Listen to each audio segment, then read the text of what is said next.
नमस्कार श्रोते हो, दीपक रेगे कथाकथन चॅनलवर तुम्हा सगळ्यांचं मनापासून स्वागत. श्रोते हो, सातमाईंचं रान भाग पहिला, लेखिका आयडा बॅरेटो या कादंबरीचं आजचं प्रकरण 11. आमच्या आरा काकांचं घराणं. एखादी व्यक्ती सौंदर्यवान असणं हे देवाघरचं देणं असतं. आमच्या आरा काकांच्या घराण्याला हे देवाघरचं देणं मिळालेलं होतं. आमच्या मांजरीवाडीत आमच्या जैता काकांच्या घराण्यानंतर देखणेपणात आमच्या आरा काकांचं घराणं येत होतं. तशा ह्या आरा काकांच्या देखील पुष्कळ जमिनी होत्या आणि त्यांच्या संरक्षण भिंतीमधला मोठा वाडा कुठल्या शेतात नसून आमच्या सातमाईंच्या वाड्यासारखा शेताच्या बाहेर होता.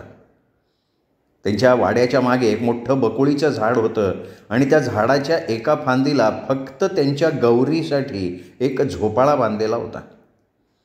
त्या झोपाळ्याच्या थोड्याशा अंतरावर आरा काकांच्या लाडक्या लवकुशसाठी अगदी घरासारखा गोठा बांधलेला होता. आता आमच्या आरा काकांची शेतं दौलती काकांच्या विहिरीपासून अगदी थोड्याशा अंतरावर लांबच लांब पसरलेली होती. म्हणजे त्यांच्या शेताचा तो लांबलचक पट्टा तिथे पसरला होता आणि त्यांची ती सर्व शेतं आमच्या दौलती काकांच्याच विहिरीचं पाणी पित असत. या आरा काकांचं संपूर्ण कुटुंबच विलक्षण देखणं होतं. स्वतः आमचे आरा काका अगदी ब्राह्मणी नितळ गोरेपान असून उंचेपुरे धिप्पाड आणि तपकिरी डोळ्यांचे एक देखणे गृहस्थ होते. आरा काका जितके देखणे होते तेवढाच त्यांचा स्वभाव अतिशय शांत आणि मनमिळाऊ होता. तसंच ते फार विनोदी वृत्तीचे असून नेहमी स्वतःमध्ये रमलेले असत. आपण बरं आणि आपलं काम बरं अशा वृत्तीच्या आरा काकांना गावच्या कसल्याच भानकडीत कधीच रस नव्हता. कधी आमच्या ओसरीवर कोणासाठी गाव बैठक बसली तर त्या गाव बैठकीला देखील ते आमंत्रण असूनही हजर नसत. तर आपल्या सुंदर पत्नीत सीता काकूंमध्ये, आपल्या सोनसाळीसारख्या सुंदर मुली गौरीत आणि आपल्या लाडक्या लवकुशात ते नेहमी रमलेले असत. तसा या आरा काकांचा आमच्या सातमाईंवर फार विश्वास होता आणि ते गावात फक्त माझ्या आजीचाच मान राखत. गावच्या भानगडीपासून दूर असलेले आमचे आरा काका सर्व गावाशी मात्र मिळून मिसळून वागत. पण ते कधी कुणाशी फार जवळीक करत नसत. आमची आजी नेहमी त्यांना म्हणायची, अरे पोरा, गाव बैठकीला तो आलं पाहिजे, असं गावापासून दूर राहू नये. तेव्हा ते आपलं ठरलेलं वाक्य हसत हसत बोलत, आये, मी तुझ्या आणि सातमाईच्या कृपेनं माझ्या घरात फार सुखी आहे, मला लोकांच्या भानगडी नको. आणि मी फार सुखात आहे म्हणण्याला पुढे त्यांची स्वतःचीच दृष्ट लागली होती. म्हणून तुम्ही लक्षात ठेवा, कुणाही व्यक्तीनं कधीही कोणालाही आपलं सुख कधी बोलून दाखवू नये. जर कोणाला दुःख बोलून दाखवलं तर ते कमी होतं, पण आपलं सुख बोलून दाखवल्यानं ते कमी होऊन त्याला दृष्ट लागते. आमच्या काकांच्या सुंदर पत्नीचं नाव होतं सीता काकू. या आमच्या सीता काकूही दिसायला फार देखण्या होत्या. उंच सडपातळ बांधा, गोरापान केतकी वर्ण, लांब सडक पिंगट केस आणि सुंदर गारे डोळे. आमच्या ह्या सीता काकू दिसायला इतक्या सुंदर होत्या आणि त्यांच्या सौंदर्यात कसलीच उणीव नव्हती. त्यात त्यांचा स्वभाव अगदी गरीब शेळीचा होता. या सीता काकू देखील आपला वाडा सोडून कधी कुठे जायच्या नाहीत. आपला वाडा बरा की आपण बरं अशा आपल्या नवऱ्याच्या वृत्तीच्या त्या होत्या. त्यांचाही सातमाईंवर फार विश्वास होता. आरा काकांचं कुटुंब आमच्या वाड्यात काही धार्मिक समारंभ असले की येताना सातमाईंना जेवण घेऊन आरा काका, सीता काकू आपल्या गौरीबरोबरच येत आणि नंतर माझ्या आईनं दिलेला गुळाचा चहा पिऊन सर्वांशी बोलून हे कुटुंब लगेच निघून जात असे. तेव्हा आमची आजी म्हणायची, अगदी राम सीताची जोडी आहे, एकमेकांना शोभणारी. अशा या देखण्या जोडप्याला एकच मुलगी होती, ती आमची गौरी. ही आमची गौरी अख्ख्या मांजरीवाडीत देखणी होती, एखाद्या सुंदर बाहुलीसारखी. लाल गोरा वर्ण, वडिलांचे तपकिरी डोळे, आईचे लांब सडक पिंगे केस असलेली गौरी उंच आणि आईसारखी बांधेसूद होती. अगदी एखाद्या सुंदर देवीच्या लेण्यानं जिवंत व्हावं अशी देखणी गौरी अगदी हिमगौरीसारखी होती. साईचं दूध आणि साजूक तूप तांदळाच्या भाकरीबरोबर खाऊन खाऊन गौरी अगदी लोण्यासारखी मऊ आणि भरलेल्या मक्याच्या कोवळ्या दुधारी दाण्याच्या कणसासारखी दिसायची. आमच्या आराकाकांची कानाच्या लाल पाळ्या असलेली गौरी खरोखर अत्यंत दृष्ट लागण्या इतपत अतिसुंदर होती. ती जेव्हा आपले चांदीचे पैंजण ऋणूझुणू वाजवत चालायची तेव्हा आम्हा मुलींना तिचा फार हेवा वाटत असे. त्यात गौरीच्या गळ्यात सोनसाखळी, हातात सोन्याच्या बांगड्या आणि कानात सोन्याची कर्णफुलं असा राजकन्येसारखा थाट असायचा. त्यावेळी गौरीकडे पाहिलं की आम्हा मुलांना आमच्या आयांचा इतका राग यायचा. सीता काकू आपल्या गौरीला किती दागिन्यांनी मडवतात आणि आमच्या आया सोन्याची सोनसाखळी सोडा, साधी चांदीची साखळी आमच्या गळ्यात कधी पडली नव्हती, मग पायातल्या पैंजणांची गोष्ट लांबच. त्यात आईला त्याबद्दल काही बोललं की तिचं आपलं एकच उत्तर, पुढच्या वर्षी पाहू. आता ते किती वर्ष आमच्या सोनसाखळीचं आणि पैंजणाचं पाहणार ते ती आणि तो देव जाणे. तसे ते गौरीच्या दागिन्यांचं आम्हा पोरी अभ्यासाच्या आणि खेळाच्या गडबडीत विसरून जात होतो. पण गौरीला पाहिलं की पुन्हा ते सगळं आठवायचं. मग आम्ही आईला विचारतो तर तिचं पुन्हा आपलं चालू, पुढच्या वर्षी पाहू. मग आम्ही पोरींनीच वैतागून मरुदे मेलं तिकडे, आमचंच नशीब फुटकं असं म्हणून नंतर आम्ही आईजवळ कधी सोनसाखळीसाठी किंवा पैंजणांसाठी हट्ट केला नव्हता. तशी गौरी जितकी सुंदर तितकीच जैता काकांच्या सुलूसारखी कुचक्या स्वभावाची होती. कधी आम्ही पोरी तिच्याजवळ गेलो की आम्हाला तिच्या अंगाला अगदी दुधाचा वास यायचा. आम्ही तिच्याजवळ जाऊन कौतुकानं म्हणायचो, गौरे किती छान वास येतो ग तुला. त्यावेळी ती दूर सरकून नाकाला हात लावत म्हणायची, ई सरस्वते सगुणे, दूर सरकून बोला, तुमच्या अंगाच्या घामट्ट वासानं मला मळमळत आहे. आणि मग आम्ही एकदम मागे सरकायचो. ही गौरी एखादी राजकन्या असल्याप्रमाणे वागत असे. आम्हाला तिच्या दासी समजत असे. कधीकधी मला तिचा इतका राग यायचा तर मिली इतकी सुंदर दिसायची आणि तिच्यावर मला जास्त वेळ रागवताही येत नसे. अशा या आमच्या सुंदर गौरीला अगदी आमच्या तातूसारखाच शिकण्याचा विलक्षण कंटाळा होता. त्यात फक्त 7वी पास झालेल्या सीता काकूंना शिक्षणाचं विशेष महत्त्व वाटत नव्हतं. त्यांना इतकंच वाटत होतं की आपलं स्वतःचं जास्त शिक्षणा वाचून कधी काही अडलं नाही. आपल्या नशिबानं सोन्यासारखा नवरा मिळाला, मुलगी मिळाली. गौरीलाही तसंच काही न शिकता मिळेल. आता गौरीला शिक्षणाची आवड नव्हती, त्यामुळे सीता काकूंनी तिला कधी शाळेत जायचा आग्रहच केला नव्हता. पण मॅट्रिक झालेल्या आरा काकांना मात्र शिक्षणाचं महत्त्व माहिती होतं. त्यामुळे त्यांनी जेव्हा सीता काकूंना सांगितलं की मी आता गौरीला शाळेत घालणार आहे, तेव्हा ते ऐकून गौरी अगदी रडून रडून लाल झाली.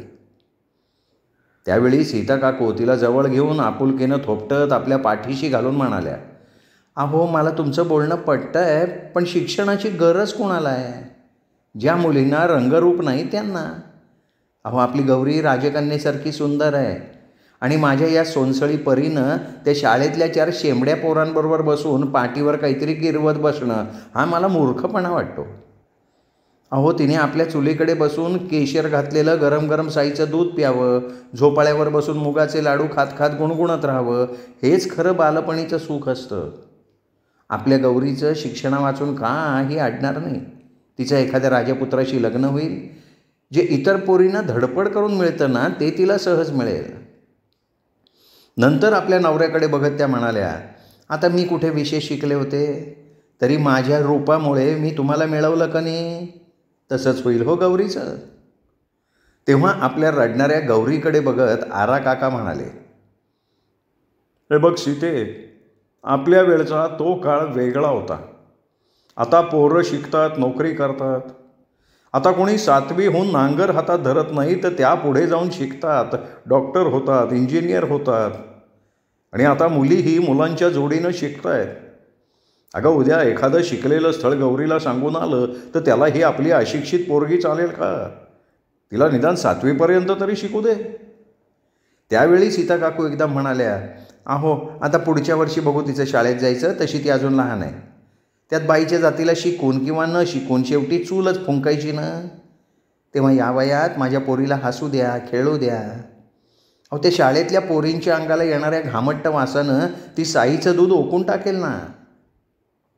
तेव्हा त्यावेळी आरा काकाही रडून रडून अंग गरम झालेल्या आपल्या लाडक्या गौरीकडे बघून आता पुढच्या वर्षी तिला शाळेत घालू म्हणून आपल्या कामाला लागले होते. पण नंतर प्रत्येक वर्षी ते तसंच घडत गेलं. त्यावेळी आम्ही मुली आमच्या शाळेत शिकत होतो तर सुंदर गौरी वाटेत गुडदाण्याचा लाडू घेऊन आम्हा पोरींच्या हेव्याचा विषय होऊन त्या बकुळीच्या झाडाच्या झोपाळ्यावर बसून झोके घेत राहायची. प्रत्येक वर्षी आमच्या सोनसाखळी आणि पैंजणासारखं गौरीच्या शिक्षणाचं पुढच्या वर्षी पाहू असं सीता काकू म्हणत राहिल्या होत्या. कधी आम्ही पोरी शाळेच्या मधल्या सुट्टीत त्या गौरीच्या बकुळीच्या झाडाखाली बकुळीची फुलं वेचायला जायचो तेव्हा ही गौरी झोपाळ्यावर बसून मोठा गुळदाण्याचा लाडू खात झोकी घेत बसलेली असे. त्यावेळी तिच्याकडे बघून आम्हा मुलींना वाटत असे की खरंच किती मोठं नशीब घेऊन ही गौरी जन्माला आली आहे. ही रोज वेगवेगळ्या प्रकारचे लाडू खात झोपाळ्यावर बसते आणि आम्ही पाट्या घेऊन गणितं सोडवत बसतो. शी, आम्हाला रोज सोडा आठवड्यातून एकदासुद्धा कुरमुऱ्याचा लाडू मिळत नाही आणि लाडू हवा असेल तर शेतातला कापूस गोळा करून नंतरच आईकडून घ्यावा लागतो. झोपाळ्याची तर गोष्टच सोडा. आता गौरीच्या चांगल्या नशिबाचा नेहमी हेवा करणाऱ्या आम्हा मुलींना त्यावेळी माहीत नव्हतं की आमचं नशीब गौरीच्या नशिबापेक्षा कितीतरी पटीनं चांगलं होतं. तसं आपल्या लाडक्या गौरीला शिक्षण न देणाऱ्या आरा काकांना शिक्षणाचं महत्त्व माहीत असलं तरी सीता काकूंपुढे आणि गौरीच्या रडण्यापुढे गौरीच्या शिक्षणाबद्दल त्यांचा नाईलाज झालेला होता. गौरीच्या सौंदर्यामुळे तिला चांगलं स्थळ मिळेल याची त्यांना देखील खात्री होती. त्यात गौरीच्या जागी त्यांना मुलगा असता तर त्यांनी सीता काकूंचं काही न ऐकता त्याला शिकवलं असतं, पण गौरी मुलगी होती. त्यामुळे त्यांनाही वाटलं की शेवटी मुलीच्या जातीला चूल आणि मूलच सांभाळायचं आहे तर राहू दे गौरीला घरी. आणि त्यातही गौरीला ते घर जावई असणारं स्थळ बघणार होते. त्यांच्या एवढ्या मोठ्या शेतीवाडीची तीच तर मालकीण होती. आपल्या मुलीचा असा विचार करणाऱ्या आमच्या आरा काकांना खेळाची विलक्षण आवड होती. ते स्वतः मल्लखांबाच्या खेळात फार तरबेज होते. तसे शेतकरी असूनही अगदी पहाटे उठून आपल्या दोन्ही हातांचे तळवे डोळ्यासमोर धरून करदर्शन करताना आरा काका जोरात म्हणत, कराग्रे वसते लक्ष्मी, करमध्ये सरस्वती, करमूले तू गोविंदम, प्रभाते करदर्शनम. हे करदर्शन आमचे आरा काका नेहमी करत. कधी त्या करदर्शनाचा अर्थ विचारणाऱ्या गौरीला म्हणत, गौरी, ह्या कर मंत्राचा अर्थ असा आहे, आपल्या हाताच्या अग्रभागी लक्ष्मी असते आणि मध्यभागी शारदेचं वास्तव्य असतं, म्हणून पहाटे असं करदर्शन करावं. आपल्या हातात लक्ष्मी शारदा वास करत असल्यामुळे माणसाच्या पवित्र हातातून कुठलंही कुकर्म किंवा वाईट कृत्य घडत नाही, तर चांगलं वर्तन आणि वृत्ती चांगली राहते. आपल्या चांगल्या कार्यात सेवेत यश मिळावं हीच एक मंगल भावना असते. आरा काकांनी गौरीला शिकवलं नाही तरी तिच्याकडून हे करदर्शन करवून रोज सकाळी ते मंत्र म्हणून घेत असत. तसं आरा काकांना नेहमी वाटत असे आपल्या मांजरीवाडीतील तरुणांनी मल्लखांब शिकावा. ते स्वतः हा खेळ तरुणांना शिकवायला तयार होते. या भारतीय खेळाचं महत्त्व त्यांना माहिती होतं. या मल्लखांब खेळाची पेशवे काळातले आद्यगुरू बाळभट्ट देऊर यांनी पाळमुळं रोवलेली होती. जास्त करून खेड्यापाड्यातले तरुण हे कुस्तीबरोबर मल्लखांबाचा खेळ खेळतात. या मल्लखांबाच्या वेडापायी ज्यावेळी आमच्या दौलती काकांनी त्यांची विहिरीजवळची त्यांचं धान्य ठेवण्याच्या खोल्यातली एक मोठी खोली शाळेसाठी दिली होती, त्याचवेळी आमच्या आरा काकांनी हे गावच्या तरुणांनी मल्लखांब शिकावा, तसंच कुस्तीचे डावपे शिकून घ्यावेत म्हणून आपल्या सूर्यफुलांच्या शेताचा एक लहानसा तुकडा गावासाठी दिलेला होता. तिथे त्यांनी माती घालून कुस्ती खेळण्यासाठी आखाडासुद्धा तयार केला होता आणि त्या आखाड्याच्याच बाजूला एक मल्लखांबसुद्धा रोवला होता. पण आमचं मांजरीवाडी गाव 5-50 घरांचं अगदी चिमुकलं. त्यात गावातले तरुण शेती कामात गुंतले जायचे, कारण प्रत्येकाच्या जमिनी अगदी मोठ्या मोठ्या होत्या. त्यामुळे शेती कामानं दमलेल्या त्या तरुणांना मल्लखांब शिकायला किंवा दंडमांड्या ठोकून कुस्त्या मारायला वेळही नव्हता आणि हौसही नव्हती. तसं पाहता आमच्या देशावर कोल्हापूर, सांगली, सातारा इथे मात्र या मल्लखांबाची प्रात्यक्षिकं होत असत. तिथे दोरी मल्लखांबाच्या खेळात भाग घेणाऱ्या काही महिलासुद्धा होत्या आणि कुस्त्या मारून ढाल जिंकणारे पैलवान देखील होते. पैलवान आपल्या कुस्त्यांचे फड घेऊन कुस्त्या खेळत. तेलानं पिचपिचीत झालेल्या पिळदार शरीरानं दंड मांड्या ठोकून आपल्या स्पर्धकाला चित करून जिंकलेली ढाल वाजत गाजत मिरवत आपल्या गावात नेत. परंतु आमच्या मांजरवाडीत आराकाकांनी आपली जमीन मल्लखांब खेळासाठी देऊन त्यात कुस्तीचा आखाडा तयार करून सुद्धा एक सुद्धा पैलवान किंवा मल्लखांब खेळणारा खेळाडू तिथे तयार झाला नव्हता. ही फार खेदाची गोष्ट होती. आमची आजी कधी कधी वैतागून म्हणायची, त्या मेल्या रामाला जर तमाशाचं वेड नसतं आणि कुस्तीचं वेड असतं तर मेल्यानं आमच्या मांजरीवाडीचं नाव तरी केलं असतं. पुढे आराकाकांच्या शेतात रोवलेला तो मल्लखांब कालांतरानं गंजून एका पावसाळ्यात आडवा पडला होता आणि आराकाकांनी तयार केलेला तो कुस्तीचा आखाडा 5-6 वर्ष आपल्या पैलवानांची वाट पाहत तसाच पडून राहिला होता. तेव्हा एकदा आजीच आराकाकांना म्हणाली, अरे पोरा, आपल्या शेतकऱ्याची जमीन म्हणजे आपला देव असतो. तू गावच्या कुस्तीच्या आखाड्याकरता दिलेली जमीन तशीच पडू नये आणि ती तशीच पडून राहिली तर तिचा कस निघून जाऊन ती होईल नापीक. म्हणून तू आता त्या जमिनीत नांगरणी कर, काहीतरी पेर. माझ्या आजीचं हे बोलणं आराकाकांना पटलं होतं. नंतर खरंच त्यांनी तो मल्लखांब काढून दूर फेकून दिला. त्या कुस्तीच्या आखाड्यात मातीची भर घालून त्यात सूर्यफुलाचं बी रोवलं. त्यानंतर आमच्या आराकाकांचा तो शेताचा पट्टा त्या पिवळ्या सूर्यफुलांनी अगदी भरवून गेला होता. पुढे देखण्या सूर्यदेवाच्या तेजस्वी रूपाच्या प्रेमात पडून आपल्या सूर्यप्रियकराकडे डोळे भरून पाहत राहणारी ती सुंदर पिवळी फुलं आमच्या आराकाकांना चांगलंच उत्पन्न मिळवून द्यायला लागली होती. तसे आमचे सरळमार्गी आणि मेहनती आराकाका कधीही कुठल्याही गावभानगडीत पडत नसत किंवा इतरांच्या भानगडीत नाक खुपसत नसत. आमच्या ओसरीवर गाव बैठक बसली की गावच्या रीतीप्रमाणे आराकाकांना त्या गाव बैठकीत यायचं आमंत्रण असे. त्यावेळी गावातली सगळी मंडळं जमली तरी आराकाकांचा मात्र पत्ता नसे.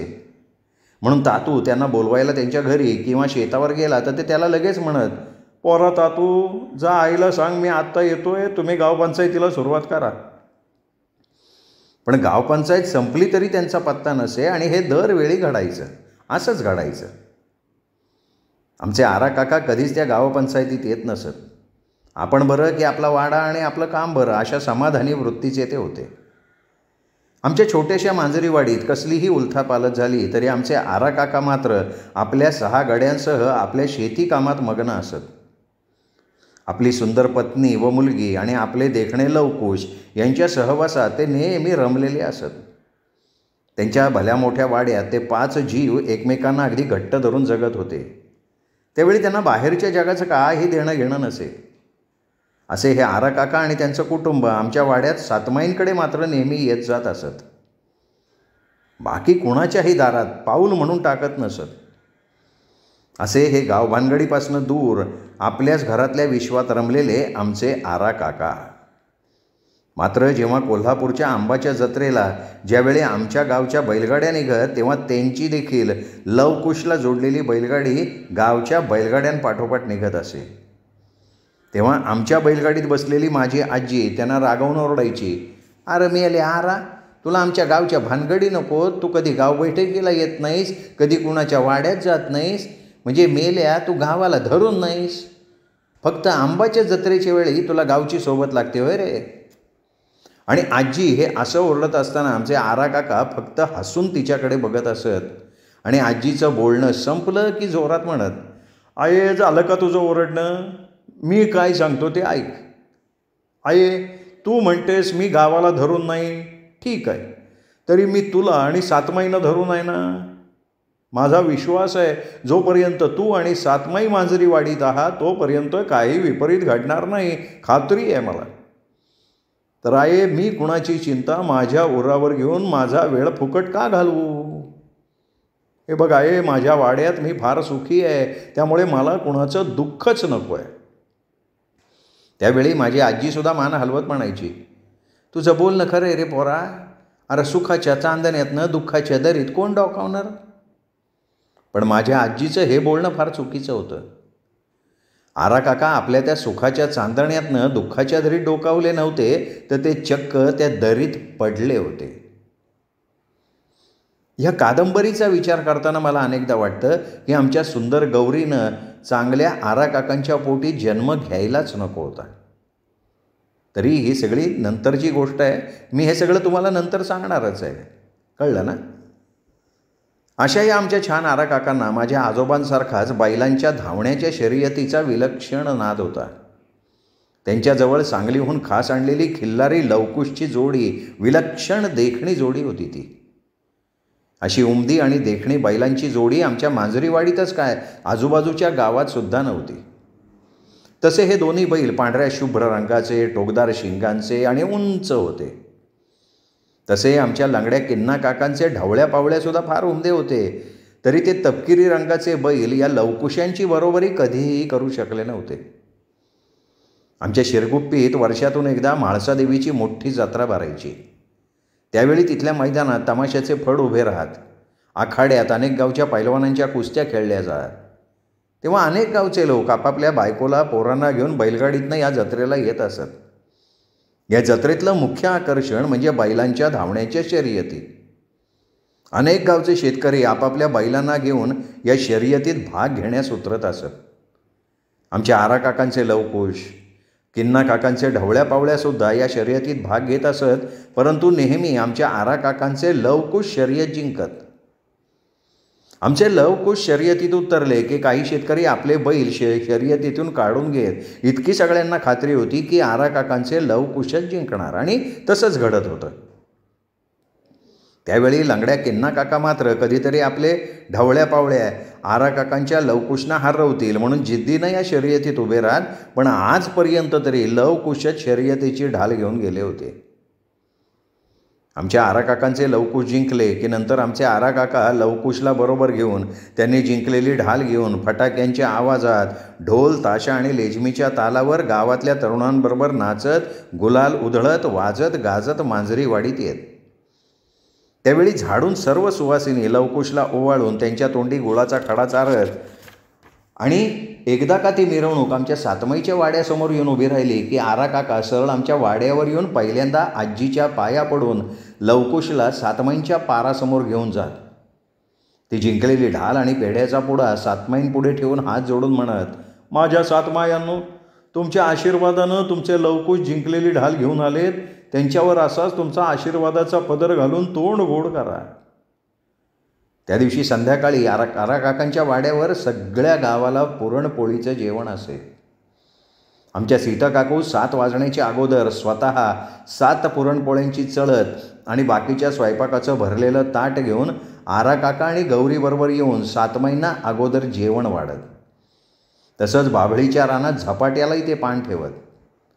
सातमाई आणि झपाट्याला पानं ठेवून झाली की नंतर गाव जेवणाला सुरुवात होत असे. त्यावेळी फक्त आमच्या किन्ना काकाचं कुटुंब सोडून सर्व गाव त्या जेवणात सहभागी होत असे. तेव्हा इकडे किन्ना काकांच्या वाड्यात मात्र कावत्या मावत्या आपल्या हरलेल्या बैलांना मारण्यात गुंतलेले असत. दोन्ही बैलांचं ते केविलवाणं हंबरडं आमच्या वाड्यात सुद्धा ऐकू यायचं. त्यांचं ते हंबरणं ऐकून माझी आजी कळवळून रामदास काकांना म्हणायची, अरे रामदास, आता काय करायचं या किन्नाला?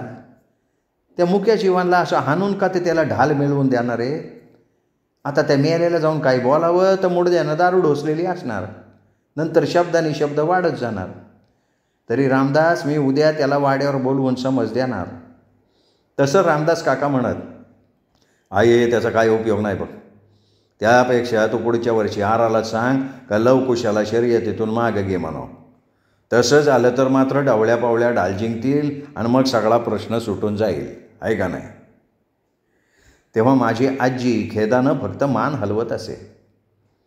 आता तसे आमच्या किन्ना काकाचे ढवळ्या पावळ्यासुद्धा उमदे होते, पट्टीचे धावणारे होते. तरीही ते वाऱ्यासारख्या पळणाऱ्या लवकुशांना कधीही हरवू शकले नव्हते. ते नेहमी दुसऱ्या नंबरने विजेते होत असत. आता केवळ लवकुशांमुळे आपले ढवळ्या पावळ्या आपल्याला ढाल मिळवून देऊ शकत नाहीत याचं भयंकर दुःख होतं किन्ना काकांना.